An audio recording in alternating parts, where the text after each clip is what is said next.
మీలో మీరు మాట్లాడుకోమని చెప్పండి. మాట్లాడండి అంటారు, మాట్లాడుకోండి అంటలేడు. మాట్లాడుకోకుండా మాట్లాడు. కూర్చున్నాడా?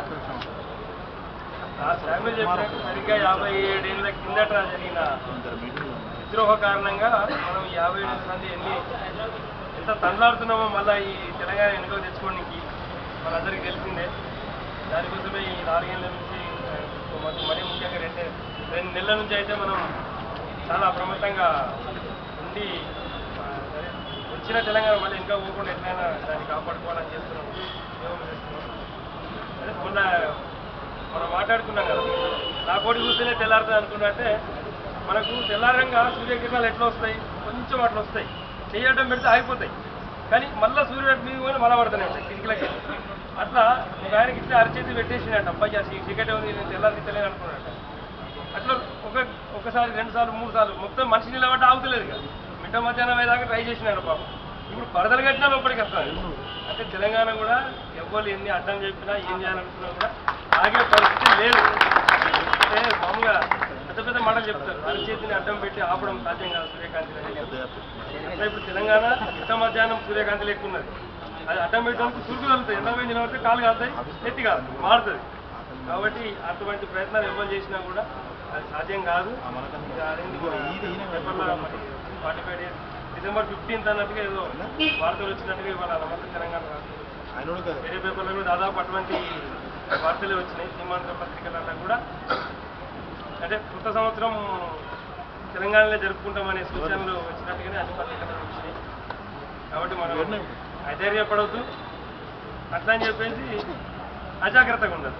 2 ఎందుకంటే 56లో అజాగ్రత్తగా ఉండి సరే ఒక ఒప్పందం చేసుకుంటే సరిపోతుందిలే, కలిసి బతకొచ్చు కదా అని ఏదో కొంచెం వెసులుబాటు కొంచెం కాంప్రమైజ్ పోతే 57 మంది ఎన్ని కష్టాలు పడ్డామో, ఎన్ని నష్టాలు పోయినామో 57 ఏళ్ళలో మనం చూసినాము, మనం చదువుకున్నాం.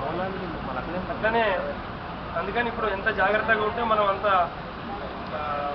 మనకు అనుకూలంగా కావచ్చు, లేదా నష్టదాయకం కానీ తెలంగాణను మనం తెచ్చుకునే అవకాశం ఉంటుంది. కాబట్టి మనం జాగ్రత్తగా ఉండాలి.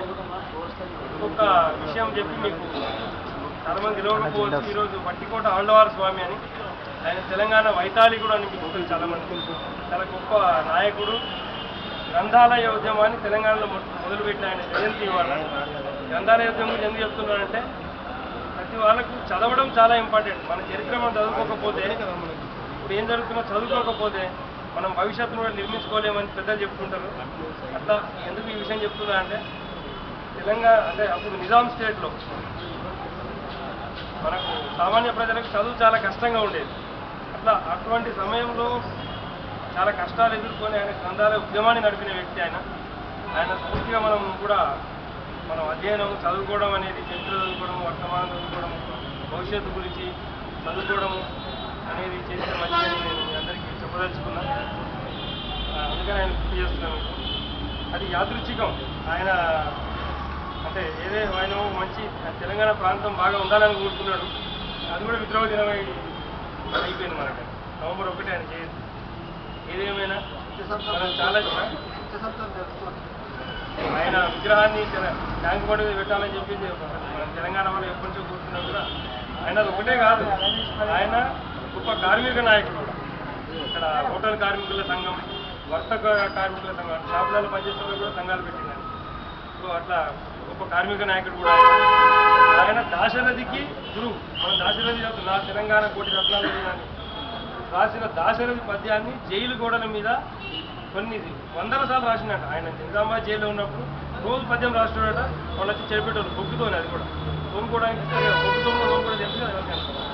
అయితే బొగ్గుతో పద్యం రాసినోడు జైలు అధికారులు చెడుపుతాడు, మన రాసినోడు కొన్ని వందల సార్లు రాసినట్టు కూడా. అంత పోరాట పటిమ గల వ్యక్తిని తలుచుకుంటూ మనం మన తెలంగాణ, మనం అనుకున్న తెలంగాణ మనకు వచ్చేదాకా ఇదే పోరాట పటిమని మనం కూడా కలిగి ఉండాలని కోరుతూ జై తెలంగాణ.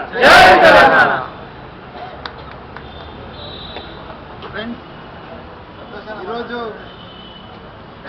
తెలంగాణ విద్రోహ దినం మనము జరుపుతున్నాం. ముఖ్యంగా ఈరోజు ఆంధ్రప్రదేశ్ అవతరణ దినోత్సవం అనేసి ఒక పండుగలాగా రాష్ట్ర ప్రభుత్వం చేస్తుంది. దురదృష్టం ఏంటంటే మన తెలంగాణ మంత్రుల ఫోటోలు పెట్టి అవతరణ దినోత్సవం అని ఈరోజు అన్ని పేపర్లలో అడ్వర్టైజ్మెంట్లు వస్తున్నాయి. ఒకవైపు ఏమో ఆమె మళ్ళీ మహబూబ్ నగర్లో పెద్ద ప్రోగ్రాం పెడతారు తెలంగాణ అనేసి, ముఖ్యమంత్రి మీటింగ్కి పోదు. కానీ అడ్వర్టైజ్మెంట్లలో అవతరణ దినోత్సవంలో ఆమె ఫోటో మాత్రం పైన పెట్టుకుంటారు. ఇది దురదృష్టకరమైన విషయం. అంటే మన తెలంగాణ మంత్రులు ఈరోజు తెలంగాణ రాదు అనగానే అటు దూకడానికి రెడీగా ఉన్నారనమాట. అంటే మన వాళ్ళు ఎట్లున్నారు అనేది ఒక ఎగ్జాంపుల్ చెప్తున్నా. ఇక ఈరోజు ముఖ్యమంత్రి ఏం మాట్లాడిండు అనేది దానికోసం స్పెషల్గా అక్కడనే కూర్చొని విన్నాను నేను. ఇక ఆయన మాటలు వింటుంటే అది సంతాప సభ లాగానే మాట్లాడిండు. అరే మళ్ళీ నెక్స్ట్ ఇయర్ చూస్తానో లేదో, సమైక్య రాష్ట్రం కొనసాగాలి అనుకుంటే విపరీతంగా బాధతో మాట్లాడుతుండే ముఖ్యమంత్రి. మరి ఈరోజు ప్రత్యేకంగా ఆయనకు బుల్లెట్ ప్రూఫ్ అన్ని పెట్టిండ్రు, చుట్టూ అద్దాలు పెట్టిండ్రు, గన్లు పట్టుకొని నిలబడ్డారు. ఎవడొస్తాడో అక్కడికి. చాలా ఈరోజు ఆయన ఉన్న పరిస్థితి చూస్తే చాలా ఘోరంగా అనిపించింది. ఆయన ఏం మాట్లాడుతుండంటే కొన్ని పేర్లు చెప్పిండు. పొట్టి శ్రీరాములట తెలుగు ప్రజలందరికీ ఒకటే రాష్ట్రం కావాలనేసి కోరుకున్నాడు. అందుకే ఆయన ప్రాణత్యాగాలు చేశాడనేసి ముఖ్యమంత్రి చెప్తుండు.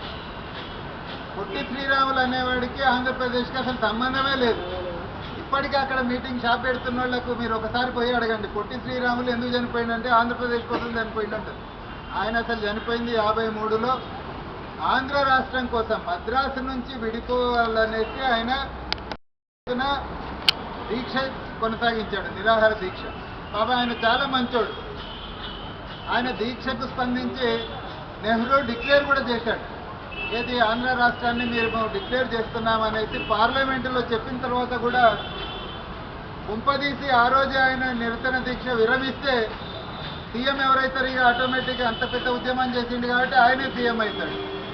కాబట్టి కుట్రపూరితంగా ఇంకొక 3-4 రోజులుంటే చనిపోతాడని తెలిసినా సరే బలవంతంగా మద్రాసు నగరం కూడా మనకు కావాలనేసి దీక్ష కొనసాగించని చెప్పి ఆయనతో బలవంతంగా కొనసాగించింది. ఆయన డెత్ బెడ్ మీద ఉన్నాడు. ఉన్నా సరే మద్రాసు నగరం రాదని తెలిసినా సరే ఆయన దీక్ష కొనసాగించేటట్టు చేసి ఆ చుట్టూ ఉన్న నాయకులు, తర్వాత ఒక ఆయన ముఖ్యమంత్రి, ఇద్దరు ముఖ్యమంత్రులే అయినరు, ఎవరైతే కొనసాగించేటట్టు చేసిండ్రో వాళ్ళు అంత దుష్టమైన పన్నాగం బన్ని. పాపం అంత మంచి వ్యక్తి పొట్టి శ్రీరాముల ప్రాణం తీసింది. ప్రాణం తీసిన తర్వాత కూడా వాళ్ళ ఫోటోలు పెట్టి ఇప్పుడు కూడా ఉద్యమాలు చేస్తున్నారు వాళ్ళు. ఇట్లా ఫోటోలు పెట్టి ఉద్యమాలు చేస్తున్న వాళ్ళు ఇంకొక ఆయనే చంపుతాడు, ఆయనే ఫోటోని పెట్టుకొని తిరుగుతుంటాడు. అంటే వీళ్ళకు చాలా ఇంట్రెస్టింగ్ అది. వాడు పాపం చనిపోయిన ఆయన డబ్బో దిబ్బో మొత్తుకుంటుంటాడు, వీడే నన్ను చంపిండని.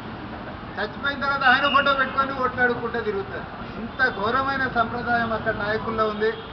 పొట్టి శ్రీరాములు తెలుగు ప్రజలకు ప్రత్యేక రాష్ట్రం ఉండాలని కోరుకుండు, కానీ మొత్తం ప్రపంచంలో ఉన్న అందరికీ ఒకటే రాష్ట్రం తెలుగు ప్రజలకు ఉండాలనేది, ప్రత్యేక రాష్ట్రం ఉండాలనుకున్నాయి. కాకపోతే మొత్తం ప్రపంచంలో ఉన్న తెలుగు ప్రజలందరికీ ఒకటే రాష్ట్రం ఉండాలని కోరుకోలేదు. ఎక్కడ కూడా చరిత్ర ఆ మాట చెప్పలేదు. ఈరోజు ముఖ్యమంత్రి మొత్తం వక్రీకరించి పొట్టి శ్రీరాములు చెప్పిన దాన్ని ఆయన తెలుగు ప్రజలందరికీ ఒకటే రాష్ట్రం కోసం అమరత్వానికి గురయ్యాడనేసి. ఇంకొకటి, ఈరోజు ముఖ్యమంత్రి మాట్లాడిన తెలుగు చూడండి, ఇక రాసుకొని వచ్చిండు, దాన్ని మీరు దయచేసి చూడండి. ఆయన ఏ భాష మాట్లాడుతుండనేది అయినాక మీరు చెప్పలేరు, అట్లా మాట్లాడి అంత ఘోరంగా ఒక్కొక్క పదము ఇటు తిప్పుతాడు, అటు తిప్పుతాడు, మింగుతాడు, తప్పుతాడు.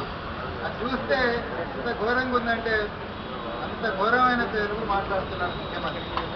ఇక పొట్టి శ్రీరాములు అయిపోగానే ఆయన పివి నరసింహరావు గురించి మాట్లాడుతున్నారు. పివి నరసింహరావును పాపం ముఖ్యమంత్రి, ఆయన ప్రధానమంత్రి అవుతాడు కానీ ఇక్కడ ముఖ్యమంత్రి కాకుండా చేసిండ్రు. పాపం ఆయన ముఖ్యమంత్రి లాగా ఉన్నప్పుడు అప్పుడే సుప్రీంకోర్టు ఒక ఆర్డర్ ఇచ్చింది, ముల్కీ రూల్స్ చెల్లవనేసి హైకోర్టు ఇస్తే కొంతమంది సుప్రీంకోర్టుకి వెళ్ళింది. ముల్కీ రూల్స్ చెల్లుతాయని సుప్రీంకోర్టు చెప్పగానే ముఖ్యమంత్రి లాగా ఉన్నప్పుడు పివి నరసింహారావు ఆయన బయటికి వచ్చి హర్షం వ్యక్తం చేసిండు. అంతే, నువ్వు ముఖ్యమంత్రి లాగుండి ఇట్లా ఎట్లా మాట్లాడతావు అని చెప్పి ఆయన రెండో రోజే బీకిచ్చేసింది.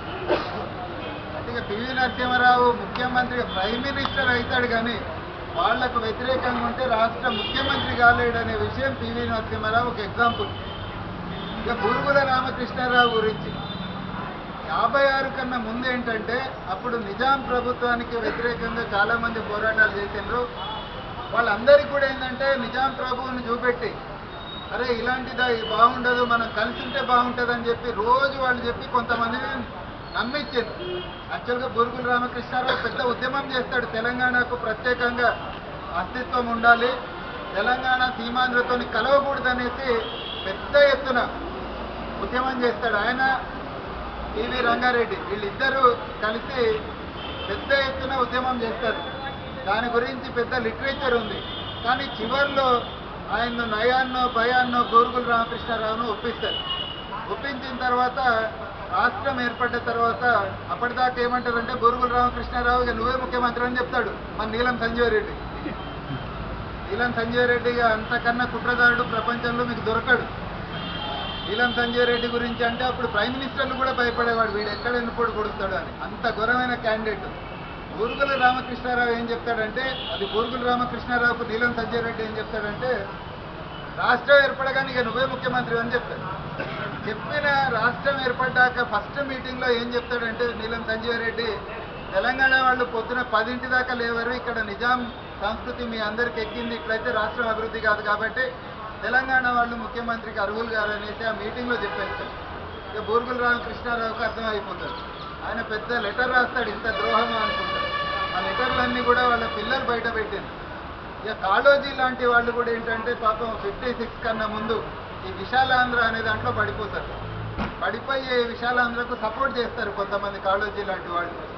అలాంటి వాళ్ళు 69 ఉద్యమం టైం కల్లా జరిగిన ఘోరాలన్నీ చూసి ఇట్లా అవుతుందని మేము అనుకోలే, ఇంత ఘోరంగా చేస్తారని కూడా మేము అనుకోలే అనుకుంటా వీళ్ళందరూ మాట్లాడిన మాటలు, అది బూరుగుల రామకృష్ణారావు కావచ్చు, కాళోజీ కావచ్చు, ఇలాంటి అనేక మంది ఎవరైతే ముందు విశాలాంధ్రని సపోర్ట్ చేశారో వీళ్ళందరూ కూడా తెలంగాణ ప్రత్యేక ఉద్యమం కోసం, టీవీ రంగారెడ్డి ఆయన అయితే 69లో పెద్ద ఉద్యమం చేస్తాడు.